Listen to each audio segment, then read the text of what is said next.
नमस्ते दर्शक महानुभावहरू, तपाईहरूलाई हाम्रो युट्युब च्यानलमा हार्दिक स्वागत छ। दैनिक सुन चाँदी दरको अपडेट ल्याउने क्रममा आज पनि उपस्थित भइसकेको छु। हाम्रो भिडियोलाई अन्तिमसम्म हेरेर साथ दिनुहोला।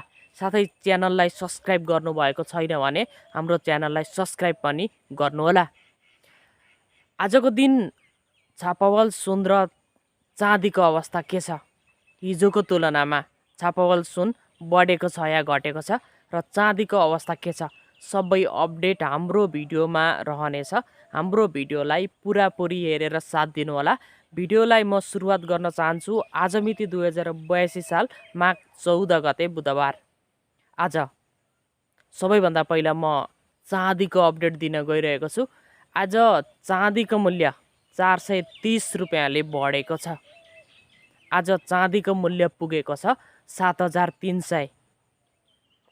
1000, 2000, 3000 थियो पहिला।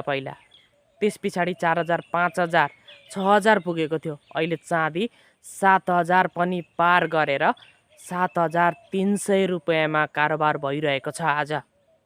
आज चाँदी 10 ग्रामको मूल्य 6258 रुपियाँ 50 पैसा रहेको छ।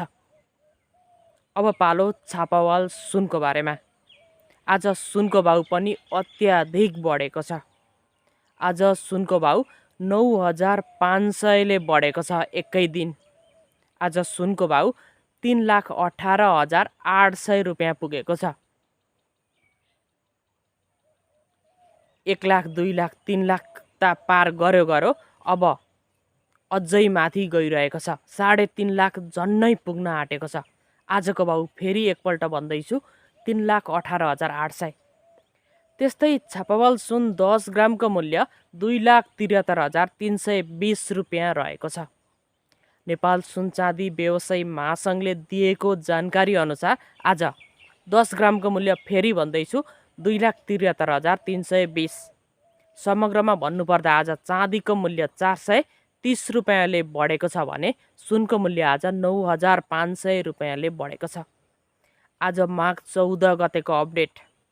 भोलि माघ 15 गतेको नयाँ अपडेट हाम्रो च्यानलमा आउनेछ। आजलाई भने म बिदा माग्छु। नमस्कार।